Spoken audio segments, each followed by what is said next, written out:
नमस्कार दोस्तों, मैं प्रशांत कौशिक संवाद इंडिया मंच पर आप सभी का हार्दिक स्वागत करता हूँ, हार्दिक अभिनंदन करता हूँ। हमारे साथ कोलकाता से प्रफुल्ल कोलखान जुड़े हुए हैं, बहुत ही सीनियर राजनीतिक विशेषज्ञ हैं। उनका भी बहुत-बहुत स्वागत है, बहुत-बहुत अभिनंदन है। प्रफुल्ल जी, केरलम में सरकार का जो मुख्यमंत्री का चयन था, वह कांग्रेस पार्टी ने कर लिया है और वीडी सतीशन जो विधानसभा में विपक्ष के नेता रहे हैं, उनका चयन हुआ है और 8-10 दिन बेशक लगे, लेकिन एक ऐसे नेता का उन्होंने चुनाव करा जिसमें जो लगातार पिछले 5 साल से अगर हम बात करें जो वामपंथ की सरकार थी, उसके वह लोहा लेता रहा, कांग्रेस का पक्ष मजबूती से 5 साल में रखता रहा विधानसभा के अंदर, विधानसभा के बाहर। हालाँकि केसी वेणुगोपाल जो पार्टी के जनरल सेक्रेटरी हैं और बहुत मजबूत उनका नाम इस समय चर्चाओं में रहा है क्योंकि वो राहुल गांधी के भी करीबी है और संगठन के जनरल मामलों के प्रभारी भी हैं वह पूरे कांग्रेस के। वहीं रमेश चन्नीथला भी एक ऐसा नाम था जो बहुत ही सीनियर है और बहुत ही एनएसयूआई की मतलब छात्र राजनीति से लेकर यूथ कांग्रेस की राजनीति और केरल में एक बड़े प्रमुख नेताओं में उनका शुमार रहा है और कांग्रेस पार्टी के प्रति समर्पित भी रहे हैं और हमेशा उनकी जो निष्ठा है वह भी अक्षुण्ण है। लेकिन उन रमेश चन्नीथला जैसे सीनियर कद के नेता और केसी वेणुगोपाल जैसे दिल्ली की राजनीति में जिनकी बहुत मजबूत पकड़ है, उन सबको छकाते हुए वीडी सतीशन ने मुख्यमंत्री पद पा लिया। तो ऐसे में वीडी सतीशन जो एक नाम है, इसको जो राजनीति पूरी रही है वीडी सतीशन की, सभी के सामने इस समय तमाम बातें उनकी राजनीति को लेकर भी सामने आ रही हैं, किस तरह से वह लगातार आगे बढ़ते रहे और लगातार विधायक 6 बार से लगातार विधायक है अपनी विधानसभा सीट से। बड़ी बात है किसी भी सीट से किसी का लगातार जीतते रहना। तो ऐसे में राहुल गांधी का भरोसा जीतने में कैसे कामयाब हुए, मल्लिकार्जुन खड़गे का भरोसा जीतने में कैसे कामयाब रहे वीडी सतीशन और पूरी कांग्रेस पार्टी का भरोसा कैसे जीतने में कामयाब रहे। अगर हम इन तीनों पहलू को बात करें तो क्या लगता है आपको वीडी सतीशन पे भरोसा जो कांग्रेस पार्टी ने जताया, राहुल गांधी ने जताया, उसके मायने क्या हैं कांग्रेस के दृष्टिकोण से, राजनीति के दृष्टिकोण से? क्या लगता है? जी सभी को नमस्कार। असल बात तो ये है कि बीडी सतीशन के ऊपर केरलम की जनता ने भरोसा जताया था और केरलम की जनता ने जो भरोसा जताया उससे कांग्रेस के नेतृत्व ने समझा, सराहा, स्वीकार किया और उसे लागू किया। हमें इस चीजों को इस तरह से देखना चाहिए।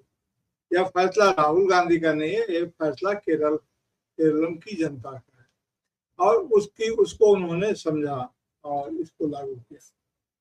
ये इस सदी में यानी कि 21वीं सदी का कोई भी क्षण ऐसा नहीं है जब बीडी सतीशन केरलम की विधानसभा में न रहे हों। 2001 से लेकर के 2006, 2011, 2016, 2021 और अब 2026 लगातार बने रहना। होंगे 5-6-7 बार के विधायक और भी होंगे, लेकिन इन कंटिन्यूटी लगातार बने रहना यह बड़ी बात। और ये हो रहे हैं, काफी जुझारू नेता हैं। आज से 26 साल, जब वो अभी उनकी उम्र शायद 60-61 साल होगी, तो 61 साल अभी उम्र है और पूरा 26 साल उधर जोड़िए तो 45 कितने दिनों से वो विधानसभा में उपस्थित रहे और लगातार वहां पर उनकी गतिविधियां दिखती रही हैं। केरल की कांग्रेस को जिस ढंग से उन्होंने खड़ा किया और वहां पर पहली बार ऐसा हुआ कि एलडीएफ रिपीट हुआ। वहां केरलम की राजनीति में ऐसा नहीं होता है कि लगातार किसी को शासन मिले, वो अल्टरनेट करते हैं और ये एक नायाब उदाहरण भारत की राजनीति में होता है कि वो अल्टरनेट करते हैं, एलडीएफ यूडीएफ, एलडीएफ यूडीएफ, इस तरह की बात उनकी होती रहती है। लेकिन पिछली बार ऐसा नहीं हुआ था। पिछली बार ऐसा हुआ कि उनका अनुपात, उनका वो जो पलटने की जो राजनीति थी वो नहीं हुई और ये बड़ी चिंता की बात थी क्योंकि केरल में कांग्रेस की उपस्थिति सदा से रही है, ऐसा नहीं कि नहीं रही है और केरल बहुत ही महत्वपूर्ण राज्य है हमारे देश का और दक्षिण का।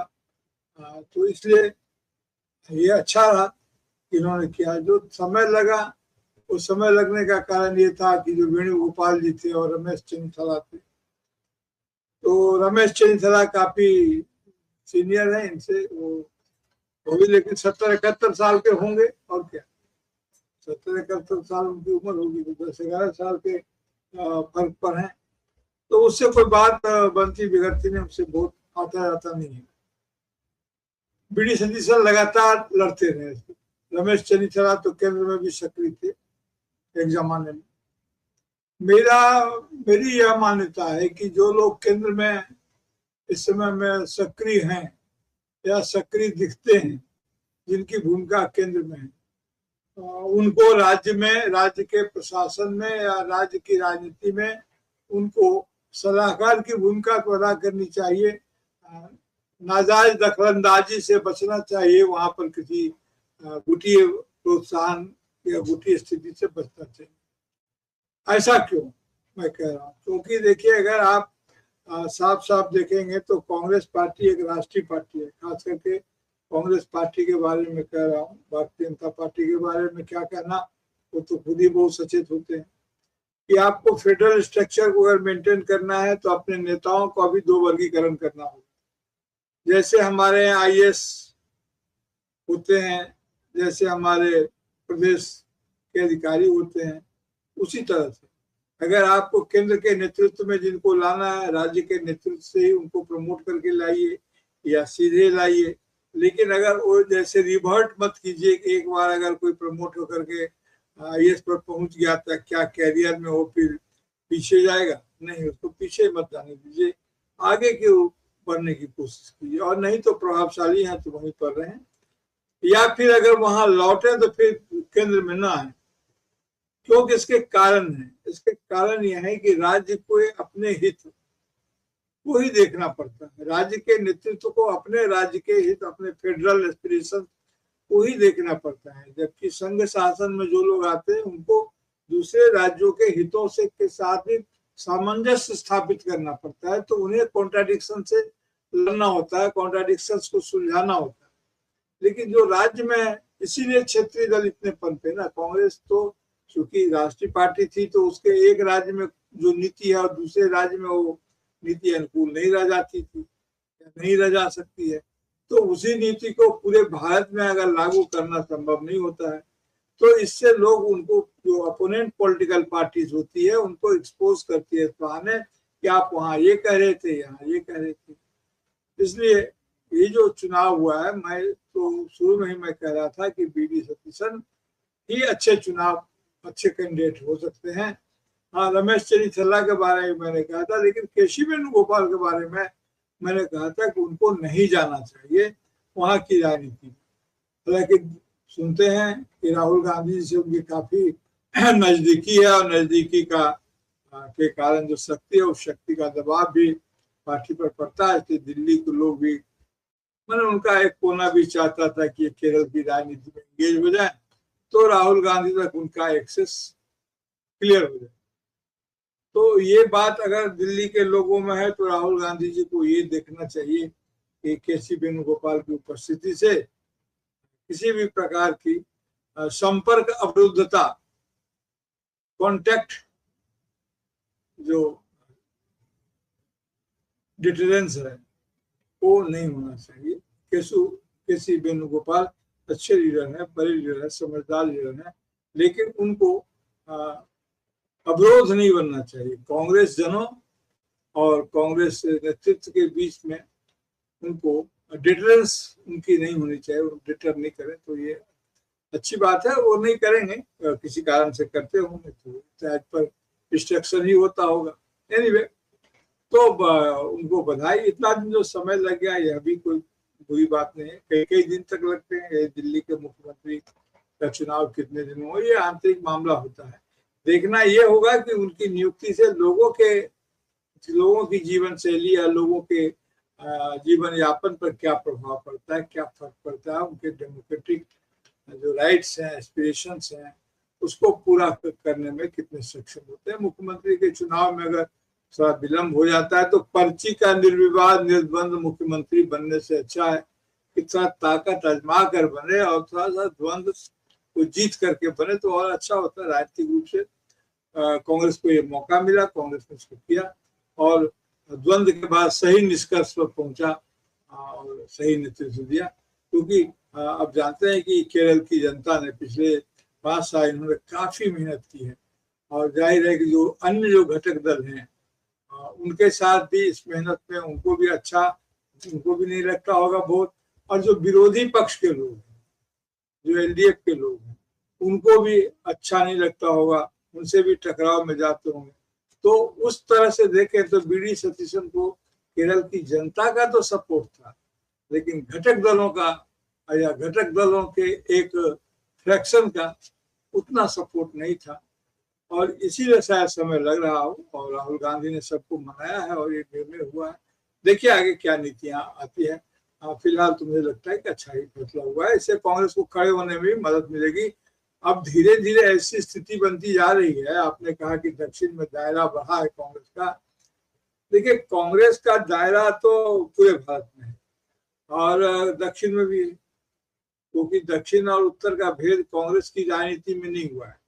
आप पुराने जमाने से देखें तो कामराज से लेकर के निजलिंगप्पा, देवराज उर्स, बहुत लोग हैं, तो अधिक नाम नहीं ले रहा हूँ, लेकिन वो तमाम लोग आपको याद रहेंगे जिन्होंने भारत की राजनीति को, आजादी के आंदोलन को एक शेप दिया। निश्चित राजा जी का नाम मैंने जानबूझकर नहीं लिया है, क्योंकि राजा जी तो बहुत अच्छे आदमी थे। मैं इधर जो प्योर पॉलिटिक्स के लोगों का नाम लिया है, लेकिन बहरहाल राजा जी भी थे ही, और तमाम लोग थे जो दक्षिण की राजनीति में सक्रिय थे, जिन्होंने भारत की राजनीति को उत्तर दक्षिण के भेद को नहीं मान करके एक भारत राष्ट्र को संभव स्थिति में लाया, एक बोध के स्तर पर भी और व्यवहार के स्तर पर भी। कई बार बोध हमारा अलग हो जाता है, व्यवहार अलग हो जाता है, लेकिन बोध और व्यवहार में सामंजस्य स्थापित करना बड़ी चुनौती होती है। हमारे पुरखों ने इस चुनौती का सफलतापूर्वक सामना किया था।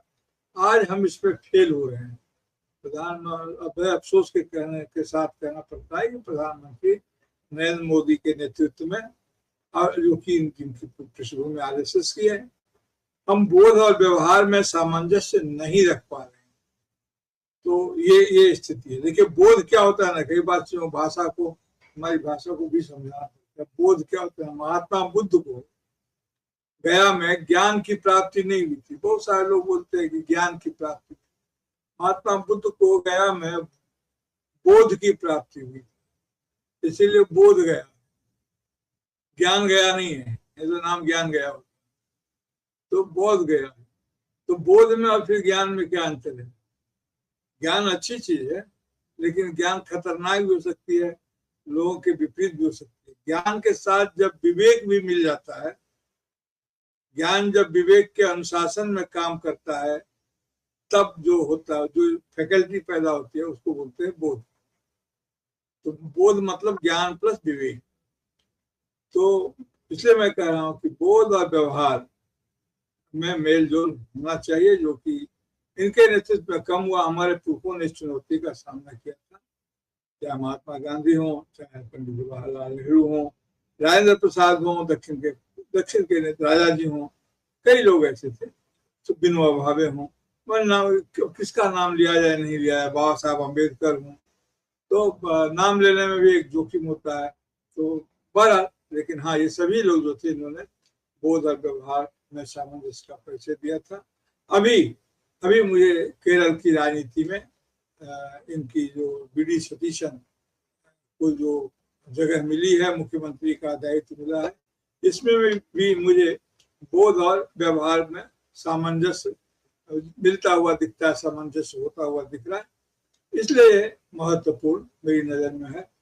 देखिए कि क्या इसके राजनीतिक परिणाम होंगे, तो बात सर। एक बात तो बताइए आपने भी, किस तरह से जो भारतीय राजनीति है क्यों मायने रखती है, क्यों इतना महत्वपूर्ण है, सतीशन का जो चयन है वह भी क्यों मायने रखता है, क्यों महत्वपूर्ण है? अच्छा, जो पूरा केरलम की, जैसे आपने कहा कि दक्षिण और उत्तर में नहीं सोचना चाहिए, भारत को भारत की तर्ज पर ही उसकी राजनीतिक व्याख्या करनी चाहिए, लेकिन जो मूलभूत अंतर दिखाई देता है दक्षिण की तरफ और उत्तर की तरफ राजनीति का, वो जो एक जनता का, आम आदमी का जो सोचने समझने का तरीका, शायद वो भी अलग दिखाई देता है।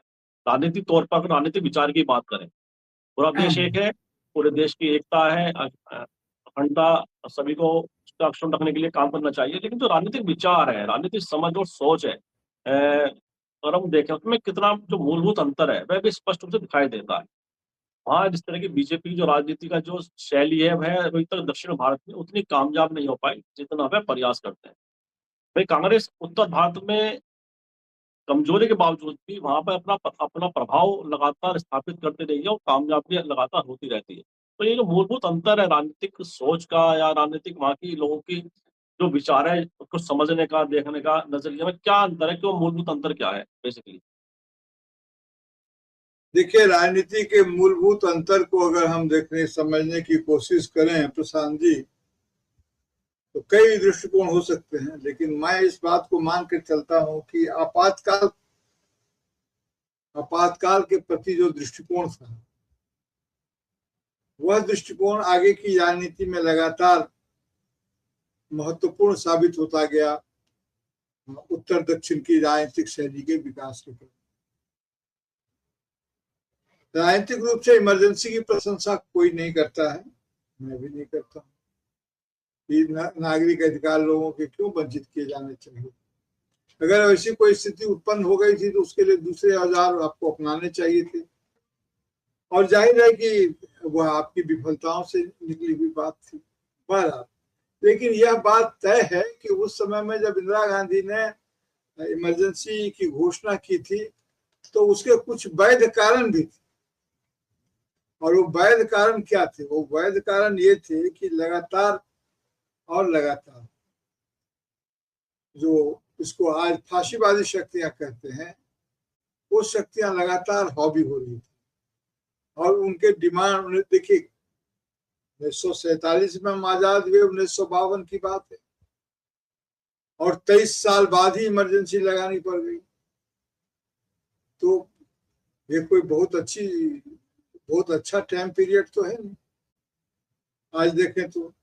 लेकिन उस समय में 67 से ही जिस ढंग से बात शुरू हो गई, इंदिरा गांधी के आने के बाद से ही जो बात शुरू हो गई कि कांग्रेस के नेतृत्व को, यानी कि इंदिरा गांधी के नेतृत्व को कांग्रेस में बहुत चुनौती मिलती रही। इंदिरा गांधी का नेतृत्व कांग्रेस से टकरा करके विकसित हुआ है। इंदिरा गांधी ने कांग्रेस को बाद के स्वतंत्रता बाद के कांग्रेस को कांग्रेस बनने में मदद की। कांग्रेस ने इंदिरा गांधी बनने में जो मदद की वो बहुत कम है। आपने फिर भी पर उसका कांग्रेस ने भीतर से विरोध किया, पूरे देश की राजनीति ने विरोध किया, कोर्ट ने विरोध किया, प्राइवेटाइजेशन को खत्म करके नेशनलाइजेशन की पद्धति का लोगों ने विरोध किया, चाहे बैंक का हो, कोलियरी का हो। तो उनकी अपनी राजनीतिक जरूरत से वो चीजें कर रही थी, लेकिन विरोध मिल रहा था लगातार। तो एक विशेष परिस्थिति में उन्होंने कहा कि फांसीवाद के खतरे जबरदस्त बढ़ जाएंगे, यह कहते हुए उन्होंने इमरजेंसी लगाया। इसके राजनीतिक कारण भी थे, ऐसा नहीं कि राजनीतिक कारण नहीं रहे होंगे, राजनीतिक कारण भी थे। लेकिन मैं ये कह रहा हूँ कि दक्षिण भारत के लोगों ने इंदिरा गांधी के शासन को एक भिन्न नजरिए से देखा, इमरजेंसी को एक भिन्न नजरिए से देखा, और उत्तर भारत के लोगों ने, जहां पर भारतीय जनता पार्टी और उसके समर्थक और समाजवादियों का जोर अधिक था, उन्होंने भिन्न नजरिए से देखा। तो क्या यह माना जाए कि दक्षिण भारत में कोई सामाजिक सुधार के आंदोलन ही नहीं थे? दक्षिण भारत पेरियार जैसे आंदोलन से जूझता हुआ, आंदोलन से जुड़ता हुआ, बल्कि एक निकला हुआ उसकी राजनीतिक चेतना थी निकलती हुई। तो जो समाज उत्तर भारत में जो जिसको बाद में भारतीय जनता पार्टी बनी, जनसंघ या आरएसएस और समाजवादी पार्टी की चेतना से ये बात बनी थी। तो इन लोगों ने जिस ढंग से ये किया था उस ढंग से नहीं हुआ। अब आप देखें कि इमरजेंसी के बाद जो दक्षिण भारत की राजनीति 77 के चुनाव से ही अलग बदल गई। ये 77 का ही चुनाव था जिसने पश्चिम बंगाल जैसे राज्य में भी कांग्रेस की स्थिति को उखाड़ तो फेंका, लेकिन उसके बदले में भारतीय जनसंघ या भारतीय जनता पार्टी को नहीं जमने दिया। दक्षिण में भी यही हुआ कि दक्षिण में उसने कांग्रेस को उखाड़ा नहीं। इमरजेंसी के बाद की स्थिति को देखें तो कांग्रेस को उखाड़ा नहीं, लेकिन अपनी स्थिति को दक्षिण भारत की राजनीति ने मजबूत कर लिया। और उसने ये कहा कि कांग्रेस हो या कोई पार्टी हो, राष्ट्रीय पार्टी हो, उसको क्षेत्रीय अस्मिताओं और क्षेत्रीय जरूरतों के हिसाब से अपनी राजनीति तय करनी होगी। केंद्र की जरूरतों और शर्तों पर क्षेत्रीय राजनीति या फेडरल, जिसको मैं बोलता हूं, संघात्मक जो राज्य के ढांचे हैं, तो उनको, प्रांतों को, प्रांतीय सरकार को केंद्र सरकार डिक्टेट न करे राजनीतिक रूप से। यह स्पष्ट संदेश था वहां का।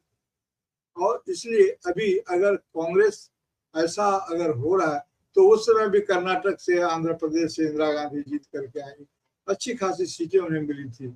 अभी जितनी सीटें हैं और उससे कहीं ज्यादा उसमें सीट मिली थी इंदिरा गांधी को इमरजेंसी के बाद। ऐसा नहीं है, अभी का 1.5 गुना 2 गुना सीट तक मिली थी, 147-48 के आसपास।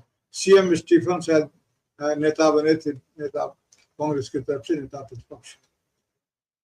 धीरे धीरे डर ये हो रहा है कि भारतीय जनता पार्टी जो कोशिश कर रही है, वो कोशिश ये कर रही है कि कांग्रेस को दक्षिण भारत की पार्टी बना दे। खतरा यहाँ है, खतरा यहाँ है। जो कांग्रेस कोशिश कर रही है कि कांग्रेस, भारतीय जनता पार्टी कोशिश कर रही है कि कांग्रेस को दक्षिण की पार्टी बना दिया जाए। क्यों? क्योंकि वह खुद, भारतीय जनता पार्टी खुद उत्तर भारत की पार्टी बनकर रह गई है। पहली बात, दक्षिण में उनका प्रवेश नहीं हो रहा। इसलिए दूसरी बात यह कि जो डिलिमिटेशन करेंगे उसमें जो संख्या बनेगी तो समग्र दक्षिण भारत की सारी सीटें मिल करके भी उत्तर भारत के मुकाबले कहीं खड़ी नहीं होंगी। तो अगर कांग्रेस दक्षिण भारत की पार्टी बनकर रह जाती है तो केंद्र में कभी भी सरकार बनाने की स्थिति में नहीं होगी।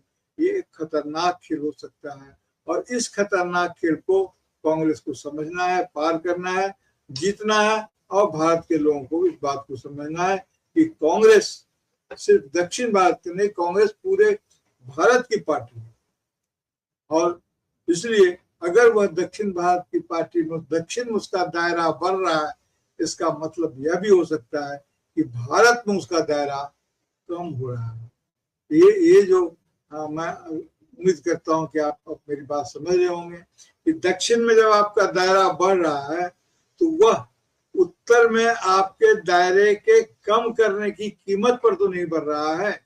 ऐसा तो नहीं है कि उत्तर में आपका दायरा कम हो रहा है तो दक्षिण में बढ़ रहा है। यह अगर है तो हमारे ये नेशनल संघात्मक ढांचे के जो रेशे हैं, उसकी जो जरूरत है, उसके खिलाफ होगा और खतरा यहाँ है। मैं उम्मीद करता हूं कि कांग्रेस के लोग भी, राहुल गांधी भी इस बात को समझते होंगे, क्योंकि राजनीतिक जरूरतों से अगर अधिक क्षेत्रीय निर्भरता बढ़ेगी तो भारत की राष्ट्रीय चेतना में कमजोरी आएगी। मैं फिर दोहराऊं कि किसी राजनीतिक जरूरत के चलते अगर क्षेत्रीय आग्रह, क्षेत्रीय शर्तें अगर बढ़ेंगी, उधर आप जाएंगे तो कहीं ऐसा न हो कि हमारी राष्ट्रीय छवि पर, राष्ट्रीय जरूरतों से हम मुंह मोड़ लें या उस पर बुरा असर पड़े। बहरहाल राजनीति के लोग वो देखेंगे। जी बिल्कुल ठीक बात है। बड़ी महत्वपूर्ण बात आपने कही कि कहीं दक्षिण में जो आपका विस्तार हो रहा है, वह दायरा बढ़ रहा है, प्रभाव बढ़ रहा है, वो कहीं उत्तर भारत की कीमत पर। तो बड़ा सवाल है और इस पर निश्चित रूप से कांग्रेस को भी मंथन करना होगा। लगातार उत्तर भारतीय राज्यों में जो उसकी पुरानी पकड़ थी, उसे अभी पुनः प्राप्त करने के लिए तमाम भरसक प्रयास उसको करने पड़ेंगे। और इसी पे अंतिम प्रश्न यही है कि उत्तर भारत की राजनीति है, उत्तर भारत का जो स्टेक है इस समय कांग्रेस का, वह हम देखते हैं कुछ राज्यों में तो दिखाई देता है कि बीजेपी और कांग्रेस का आमना सामना है। चाहे मध्य प्रदेश माने, राजस्थान है, छत्तीसगढ़ है, और उत्तर प्रदेश में तो क्योंकि मुख्य मुकाबले में भी कांग्रेस को आने में भी टाइम लगा। समाजवादी के साथ बीजेपी का मुख्य मुकाबला माना जाता है। बसपा कहीं बहुत पीछे बैठी हुई है इस समय। लेकिन जो मध्य प्रदेश है, छत्तीसगढ़ है, राजस्थान है, दिल्ली है, दिल्ली भी एक ऐसा राज्य है जहाँ पे कांग्रेस की लगातार सरकार भी रही है, अगर पिछले 15 साल पहले की बात करें। तो ऐसे में जो उत्तर भारतीय राज्य है कि आने वाले समय में खासतौर से मध्य प्रदेश, छत्तीसगढ़, राजस्थान, क्या कांग्रेस वहां वापसी कर सकती है? और अपना जो उसका प्रभाव रहा उत्तर भारत के अंदर, क्या दोबारा उसे पाने में क्या वह सफल हो सकती है? जिस तरह की वर्तमान की राजनीति के दृष्टिकोण से अगर बात करें। देखिए, अभी आपका सवाल काफी महत्वपूर्ण है। कांग्रेस की दिक्कत क्या है इस समय में, उसको राजनीतिक रूप से क्या संभालना है? उस संभालने को आप देखें तो जो सीधे कांग्रेस जहां लड़ रही है वहां, और जहां क्षेत्रीय दल है वहां, अब क्षेत्रीय दल की उपस्थिति जहां रही है, इसे मान लीजिए कि पश्चिम बंगाल में, हालांकि बहुत जल्दबाजी होगी फौरी रूप से यह कहना कि यहाँ पर क्षेत्रीय या फेडरल एस्पिरेशंस के साथ जो पार्टी थी यानी कि तृणमूल कांग्रेस, उसकी सदस्य संख्या कम हो गई है, लेकिन अब वो ऊपर की ओर उठेगी, उठ पाएगी या नहीं उठ पाएगी, इस पर अभी कुछ भी कहना जल्दबाजी होगी। लेकिन एक बात तो सच है कि इसके कारण एक राजनीतिक शून्यता तो उत्पन्न होगी और शंकाएं कई है। अपनी राजनीतिक योग्यताओं के अभाव में या पॉलिटिकल कॉम्पिटेंस के अभाव में ही ऐसा कुछ नहीं होगा। जो परिस्थितियां ये लोग पैदा कर रहे हैं या करेंगे राजनीतिक, उसके कारण भी यह हो सकता है कि ये फेडरल एस्पिरेशंस को आगे नहीं बढ़ने दिया जाए या उसको नेशनल एस्पिरेशंस में कन्वर्ट कर दिया जाए। अब जहां कांग्रेस की सीधी लड़ाई है इनसे उत्तर भारत में, तो अब तो पश्चिम बंगाल में भी मानना चाहिए, हालांकि कांग्रेस से तृणमूल कांग्रेस यहाँ पर मुख्य विपक्षी पार्टी है, वो एक फौरी बात है, ये है तो उनको 80 सीट मिले हैं, लेकिन यह लड़ने में राजनीतिक रूप से कितना कामयाब हो पाएगी ये कहना बड़ा मुश्किल है। क्योंकि अभी जो सरकार यहाँ पर है पश्चिम बंगाल में, ये डबल इंजन, उनके शब्दों में डबल इंजन की सरकार, और डबल इंजन की सरकार से अगर वो एकदम इस पर उतर आया, आमदा ही हो जाए, तो उससे निपटना बहुत मुश्किल होगा, बहुत मुश्किल होगा। तो इसलिए मुझे लगता है कि यहाँ भी कांग्रेस की जरूरत यहाँ न दिखे, लेकिन यहाँ की राजनीति को बचाने में कांग्रेस की जबरदस्त जरूरत होगी। मैं क्या कह रहा हूँ? मैं कह रहा हूँ कि पश्चिम बंगाल में कांग्रेस को भले ही कोई राजनीतिक लाभ न मिले, लेकिन यहाँ की राजनीति को, यहाँ की विपक्ष की राजनीति को बचाने में कांग्रेस की जबरदस्त भूमिका है, उसकी उपस्थिति की भूमिका है। और राष्ट्रीय राजनीति में, क्योंकि यहाँ पर जो भी किया जाएगा उस पर राष्ट्रीय शक्ति या राष्ट्रीय राजनीति के प्रभाव के कारण पश्चिम बंगाल की इकाई काम करेगी। पश्चिम बंगाल की इकाई चुनाव में कहीं दिखी नहीं उस ढंग से। सारे प्रधानमंत्री और गृह मंत्री जो केंद्रीय स्तर के नेता हैं वही चुनाव लड़ रहे हैं, तो जाहिर है कि वो समझते होंगे कि हमारी प्रदेश इकाई ये काम नहीं कर सकती, क्योंकि प्रदेश इकाई में तृणमूल कांग्रेस की ताकत ज्यादा है। कोर्ट में भी मामला जब आएगा तब उसका विश्लेषण करेंगे, लेकिन अभी मैं ये कहता हूँ कि यहाँ भी राहुल गांधी की राजनीति की सख्त जरूरत है।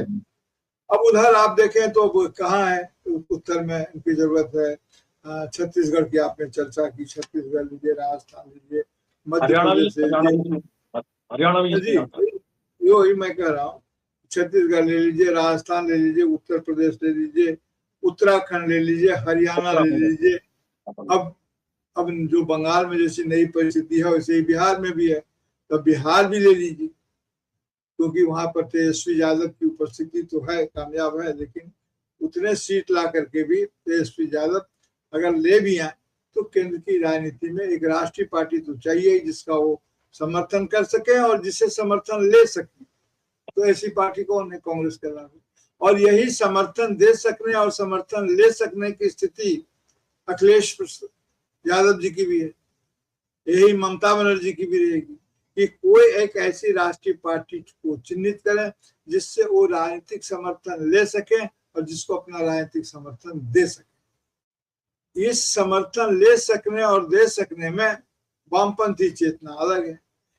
काफी भ्रम, कंफ्यूजन की स्थिति रही। मैं बार बार यह समझ रहा हूं कि कांग्रेस के स्ट्रक्चर, कांग्रेस के नेतृत्व, लीडरशिप और लेफ्ट के कंटेंट के बिना कोई भी साझा न्यूनतम कार्यक्रम, CMP, common minimum programme India गठबंधन का नहीं बन सकता। मैं लेफ्ट स्ट्रक्चर की ही बात नहीं कर रहा हूँ, मैं लेफ्ट स्ट्रक्चर मतलब पार्टियों की बात ही नहीं कर रहा हूँ। उनके कंटेंट यानी कि श्रम संबंधों, मानवाधिकार, जो दूसरे प्रगतिशील मूल्यों, उन तमाम चीजों को मैं लेफ्ट कंटेंट के रूप में गिन ले रहा हूँ, विवाद का जोखिम रहते हुए भी। समझ के लिए मुझे ये आसान लग रहा है, इसलिए मैं उसे लेफ्ट कंटेंट के रूप में गिन रहा हूँ। तो इसके बिना होगा नहीं। अब कांग्रेस को भी चाहिए कि यहाँ जो क्षेत्र में जो राज्यों की जो अपनी एस्पिरेशन, संस्कृताएं हैं, उनका सम्मान किया जाना चाहिए और वो कांग्रेस के कवर में हो तो और भी बहुत अच्छा है। जैसा कि केरल में इसकी शुरुआत हो गई है, केरल इसलिए भी महत्वपूर्ण है कि केरल में इसकी शुरुआत हो गई कि केरल के लोगों की जो आकांक्षा थी, उस आकांक्षा पर केंद्रीय आग्रह ने अपना वर्चस्व का प्रभाव नहीं दिखलाया है, क्योंकि वह होता जैसा कि लोगों को डर है, मेरा डर नहीं है, लोगों को डर है कि राहुल गांधी निजी प्रभाव के इस्तेमाल से केसी वेणुगोपाल को वहां का मुख्यमंत्री बनवा रहे थे, क्योंकि वो भी लाइन में थे, वो भी देश में थे, ऐसा बताया जाता है। और टिकट वितरण से लेकर के तमाम तरह की जो चीजें उन्होंने की, तो वहां तक तो सचिव महासचिव जो संगठन महासचिव है कांग्रेस के, और उनके इसमें था, उसमें राहुल गांधी ने दखल नहीं दिया और वे स्वतंत्र रूप से काम करते रहे। लेकिन टिकट बंटवारे में जो उन्होंने चयन किया, उसका लाभ उनको केसी वेणुगोपाल के उसका डिविडेंड व्यक्तिगत खाते में नहीं होना चाहिए। ये कांग्रेस ने सुनिश्चित किया कि अगर मैंने आपको टिकट दिलवाने में या देने में आपकी विनेबिलिटी को देखते हुए मदद की, इसका मतलब ये नहीं कि आप हमारे आदमी हो गए या हमसे ऑब्लाइज हो गए। ऑब्लिगेशन आपके ऊपर कांग्रेस पार्टी का है, न कि किसी व्यक्ति का। तो ये व्यक्ति के इससे ऊपर उठ करके तो विभिन्न प्रकार की स्थापना हुई है। जैसे नरेंद्र मोदी जी के इसमें होता है, जो भी विनेबल या विनेबिलिटी होती है, उसमें मोदी कंटेंट, मोदी एलिमेंट बहुत जबरदस्त होता है, मोदी प्लस होता है। तो मैं ये कह रहा हूं कि ये राहुल गांधी ने जो संदेश दिया वो अच्छा है, तो उसको अन्य राज्यों में भी ये करना होगा। क्योंकि अगर कांग्रेस के कवर में इस तरह की बातें हो तो बहुत अच्छी है।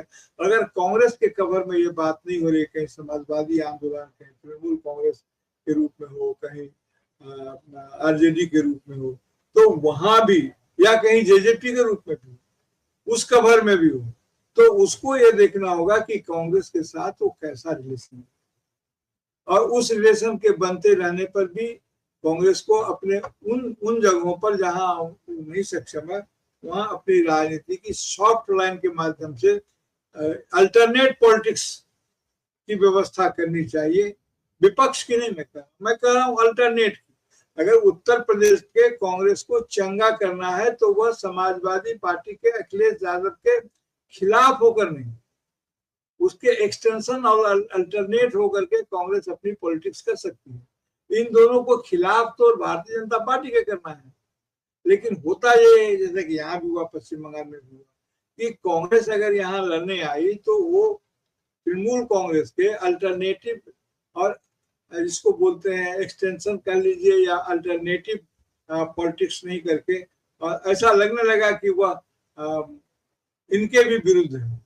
इनके विरुद्ध नहीं है, इनके अल्टरनेट है। जहां फुटबॉल की भाषा में, जहां ये बॉल कैरी नहीं कर पा रहे हैं, वहां कांग्रेस को पास कर देना, बजाय इसके कि बॉल चला जाए किसी और के पास, अपने लोगों के पास आप बॉल पास कर दे अगर आप कैरी नहीं कर पा रहे। ये अल्टरनेट पॉलिटिक्स की बात मैं कर रहा हूँ, ये उनकी विरुद्धता में ये नहीं हो सकती। तो इस बात को समझना होगा, और किस प्रकार से पॉलिटिकल डिजाइनिंग होगी। तो मैं तो कह रहा हूँ, लेकिन ये तो पॉलिटिकल नेता ही करेंगे, हमारे आपके कहने से तो होगा नहीं।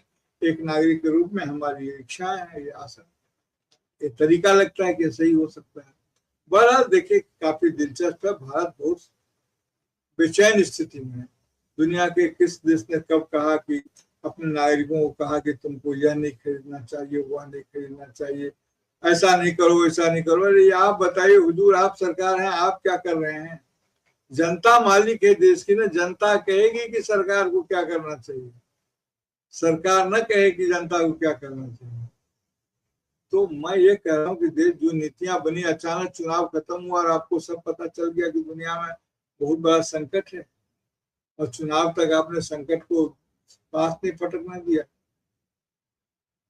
तो ये मैं इसको कहता हूं कि देखिए, दूसरों को बहला फुसला करके अपना स्वार्थ साध लेना ही अगर बुद्धिमानी है, तो इस देश को बेवकूफों की जरूरत, दूसरों को बहलाने फुसलाने की जरूरत नहीं है। राजनीतिक रूप से इस देश की जनता को काफी बहलाया फुसलाया गया है, जो कि एक राजनीतिक शैली ही बन गई है। बात डेमोक्रेसी की होती है, लोक लुभावन राजनीति की होती है, प्रैग्मेटिक पॉलिटिक्स की होती है। लेकिन मैं तो कहता हूँ ये पावर पोल्यूटेड पॉपुलिस्ट पॉलिटिक्स है। इसको सत्ता की शक्तियों से प्रदूषित कर दिया गया है, तमाम तरह की चुनाव और तमाम स्थिति। ऐसे में केरल से एक सुखद हवा आती है, आप तो विद्या जयदेव को आपने पढ़ा होगा ना, अगर जिन लोगों ने पढ़ा है उन्होंने केरल के बारे में, तो मैं याद दिलाता हूँ जस्ट कि उन्होंने गीत गोविंद में लिखा है कि, या हमें अपने राष्ट्रगीत में देखिए ना क्या लिखा है, मलय समीर, मलय बोलते हैं ना, मलय, तो ये मलय जो है, ये मलय मलय बोलते हैं, केरल ही मलय है, इसीलिए उसकी भाषा को मलयालम बोलते हैं, केरल की भाषा को मलयालम बोलते हैं। और जयदेव ने भी लिखा है कि मलय समीरे, तो ये जो दक्षिण हवा बहुत धीरे धीरे उत्तर के जो खास करके बंगाल और विद्यापति ने दक्षिण की हवा की जो चर्चा की है कि दक्षिण हवा बहुत धीरे धीरे, तो वो मलयज की ही हवा है, तो मलय का अर्थ है केरल, जानते हैं, इसलिए मलयालम में मलय जोर आलम माने घर, जैसे आलय से बना है, मलयालय से मलयालम, और आजकल तो केरल का मतलब नारियल, केर बोलते हैं उसको अंग्रेजी में केरला बोलने से अच्छा है केरलम, ये तो एक अच्छा नाम आया, वहां से एक अच्छी दक्षिण हवा आई है, तो बहुत अच्छी है। हमारे यहाँ जो भक्ति आंदोलन भी है, जिसके आप तमाम देखते हैं, नानक, रैदास, विद्यापति, तुलसीदास, ये सब दक्षिण से एक हवा आई थी। शंकराचार्य भी केरल के ही थे, शंकराचार्य आप जानते होंगे। तो वो लोग जब आए थे तो ये कहा गया था कि भक्ति द्राविड़ उपजी लाए रामानंद, जो क्षमता का जो धार्मिक संदेश था, जो धर्म का विस्तार नहीं विकल्प बनकर आया था, ये उसका एक्सटेंशन नहीं बन करके उसका अल्टरनेट बन के आया था, तो दक्षिण की हवा केरल के माध्यम से आई है। भारत की राजनीति में सुहानी है, अच्छी है, इसे महसूस कीजिए। जी बिल्कुल सही बात है, और बहुत ही महत्वपूर्ण बात आपने उठाई है, बहुत ही महत्वपूर्ण पॉइंट आपने बताए हैं कि किस तरह से केरल क्यों इतना महत्वपूर्ण है और उसकी जो राजनीति क्यों इतनी महत्वपूर्ण है। तमाम पहलू आपने उसके बारे में बड़े विस्तार से उन बातों को बताया भी है, और मुझे विश्वास भी है आपने जिस तरह विस्तार से पूरा विश्लेषण किया है वहाँ की राजनीति का, वहाँ की राजनीतिक सोच का, दृष्टि का, वो हमारे दर्शकों को जरूर पसंद आएगा और समझ में भी आएगा। और इन्हीं शब्दों के साथ चर्चा को विराम भी देते हैं, और आपने जितने पूरे विषय को बताया है वास्तव में बहुत शानदार है, और मैं आपका बहुत आभार व्यक्त करता हूँ, धन्यवाद व्यक्त करता हूँ कि आपने हमारे दर्शकों में समय निकाला। बहुत बहुत धन्यवाद आपका। और मैं आपसे भी आग्रह करता हूँ, वीडियो को लाइक करें, शेयर करें, कमेंट करें, साथ ही समाज इंडिया यूट्यूब चैनल को सब्सक्राइब, बेल आइकन अवश्य दबाएं, इससे चैनल के अपडेट आपको समय से मिलते रहे। एक आग्रह, और हमारे कमेंट बॉक्स में बनी प्रतिक्रिया को अवश्य लिखें, क्योंकि आप प्रतिक्रिया से पता चलता है हमारी चर्चा कैसी लग रही है। आपको सुझाव देना चाहते हैं, उन्हें भी दीजिए, क्या सुझाव हमारा मार्गदर्शन करते हैं, हमारी सलाह दिया करते हैं। उन्हें आग्रह, हमारे यूट्यूब चैनल संवाद इंडिया को जरूर सब्सक्राइब करें और बेल आइकन दबाओ, साथ ही हमारे चैनल लिंक सभी आप लोगों को भी जरूर शेयर करें, इससे हमें आगे बढ़ने में सहायता मिलेगी, मदद मिलेगी आपकी। बहुत बहुत आप सभी का पुनः बहुत बहुत धन्यवाद। बहुत बहुत